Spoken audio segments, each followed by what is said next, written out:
రాష్ట్రంలో high voltage war జరిగే నియోజకవర్గాల్లో భీమవరం ఒకటి. గత ఎన్నికల్లో జనసేనాని పవన్ కళ్యాణ్ కు కంగు తినిపించిన భీమవరంలో ఇప్పుడు పరిస్థితి ఏంటి?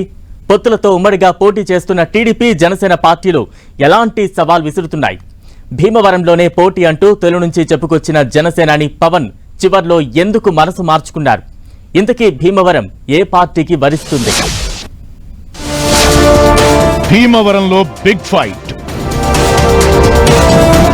కాపుల కోటలో పాగా వేసేదెవరు?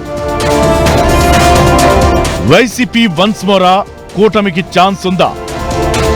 పశ్చిమ గోదావరి జిల్లా కేంద్రం భీమవరం రాజకీయ పరిణామాలు ఊహకందని విధంగా మారుతుంటాయి. గత ఎన్నికల్లో జనసేనాని పవన్ పోటీ చేయడం, ఈ ఎన్నికల్లో కూడా పవన్ పోటీ చేస్తారని ప్రచారం జరగడంతో భీమవరంపై అన్ని పార్టీలు ఫోకస్ ఎక్కువగా చేశాయి. చివరికి పవన్ పిఠాపురం నియోజకవర్గం నుంచి పోటీ చేస్తున్న భీమవరాన్ని మాత్రం ఏ ఒక్కరూ లైట్ గా తీసుకోవడం లేదు. దీంతో ఈ ఎన్నికల్లో పోటీ ఉత్కంఠ పెంచుతోంది.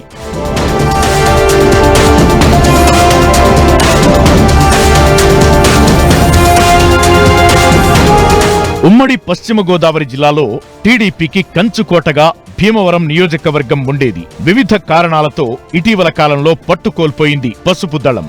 టీడీపీ బలహీనపడటంతో 2019 ఎన్నికల్లో వైఎస్ఆర్ కాంగ్రెస్ పార్టీ అభ్యర్థి గ్రంథి శ్రీనివాస్ విజయం సాధించారు. ఈ ఎన్నికల్లో కూడా మరోసారి గ్రంథి శ్రీనివాస్ పోటీ చేస్తుండగా ఆయన ప్రత్యర్థిగా జనసేన తరపున మాజీ ఎమ్మెల్యే పులపర్తి రామాంజనేయులు బరిలోకి దిగారు.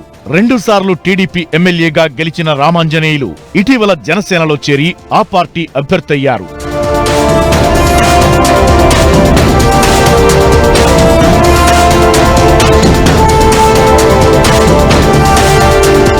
నియోజకవర్గంలో మొత్తం 2,51,301 ఓట్లు ఉన్నాయి. భీమవరం పట్టణంతో పాటు భీమవరం రూరల్, వీరవాసరం మండలాలు ఈ నియోజకవర్గం పరిధిలోకి వస్తాయి. క్షత్రియ సామాజిక వర్గ నేతలు కాపులే భీమవరం ఎమ్మెల్యేలుగా ఎన్నికవుతూ వస్తున్నారు. నియోజకవర్గంలో కాపు సామాజిక వర్గ ఓటింగ్ శాతమే ఎక్కువ. గత ఎన్నికల్లో జనసేన అధినేత పవన్ కళ్యాణ్ పోటీ చేసిన 2 నియోజకవర్గాల్లో భీమవరం ఒకటి కావడంతో ఈ నియోజకవర్గానికి ఎంతో క్రేజ్ వచ్చింది. ఇక భీమవరంలో గెలిచే పార్టీనే రాష్ట్రంలో అధికారంలోకొచ్చే ఛాన్స్ ఉందనే సెంటిమెంట్ కూడా ఈ నియోజకవర్గంపై ఎక్కువ ఫోకస్ చేయడానికి కారణమవుతోంది.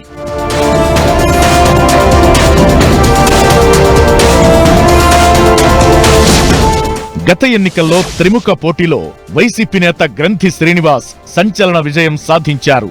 జనసేనాని పవన్ ను ఓడించడంతో ఎమ్మెల్యే గ్రంథికి ఎంతో ప్రాధాన్యం లభించింది. కొత్త జిల్లాల ఏర్పాటు తరువాత భీమవరాన్ని జిల్లా కేంద్రంగా చేయడం కూడా అందులో భాగమేనంటారు.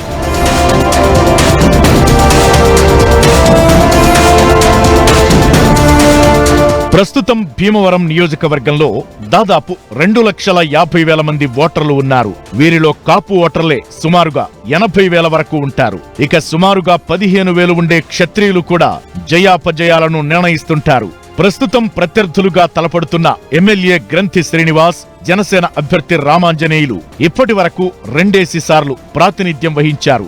ఈసారి ఈ ఇద్దరిలో ఎవరు నెగ్గినా మూడోసారి ఎమ్మెల్యే అయినట్లే లెక్క.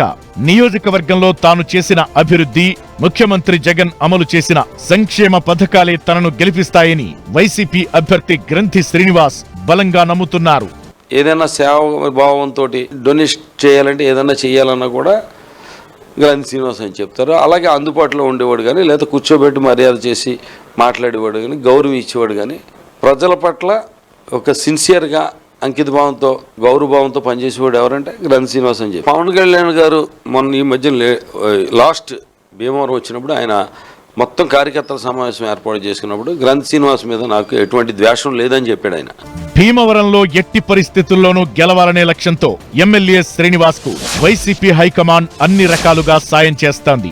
ఇక జనసేన అభ్యర్థి పులపర్తి రామాంజనేయులు విషయానికొస్తే టీడీపీ జనసేన ఓటు బ్యాంకుపైనే భారీగా ఆశలు పెట్టుకున్నారు.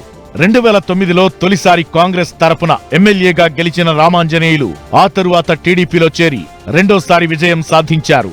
గత ఎన్నికల్లో త్రిముఖ పోటీలో వెనకబడిన ఈసారి కూటమి మద్దతుతో 3వ విజయం నమోదు చేయాలని ఉవ్విళ్లూరుతున్నారు. 2019 ఎన్నికల్లో వచ్చిన ఫలితాలను బేరీజు వేసుకుని గెలుపుపై నమ్మకం పెట్టుకుంటున్నారు. ఈ రాష్ట్రం బాగుపడాలంటే, ఈ రాష్ట్రం అభివృద్ధి చెందాలంటే జగన్మోహన్ రెడ్డి పాలన పోవాలి అని చెప్పి ప్రజల్లో ఆలోచన వచ్చింది. ఎక్కడ అభివృద్ధి జరగలేదు. కక్షలు, కారణ్యాలు, గొడవలు తప్పితే అభివృద్ధి లేదు. ప్రభుత్వం మీద విపరీతమైన వ్యతిరేకత వచ్చింది. రాష్ట్ర ప్రభుత్వం దివాలా తీసేసింది. అభివృద్ధి లేదు, సంక్షేమం లేదు, నిధులు లేవు, పోలవరం లేదు, అమరావతి లేదు. ఏ కార్యక్రమం లేకుండా రాష్ట్రం అన్ని రంగాల్లో కూడా వెనుకబడిపోయింది. మొత్తానికి ఇరువురు విజయం సాధిస్తామని చాలా ధీమాగానే ఉన్నారు. ఈ ఇద్దరికి మద్దతుగా కుటుంబ సభ్యులతో పాటు ఆయా పార్టీ క్యాడర్ కూడా చెమటోడ్చుతోంది. ప్రతి గడపకు వెళ్లి ఓటర్లను ప్రసన్నం చేసుకోవడానికి ప్రయత్నిస్తున్నారు. మరి ఓటర్లు ఎవరిని ఆదరిస్తారన్నదే ఆసక్తికరంగా మారింది.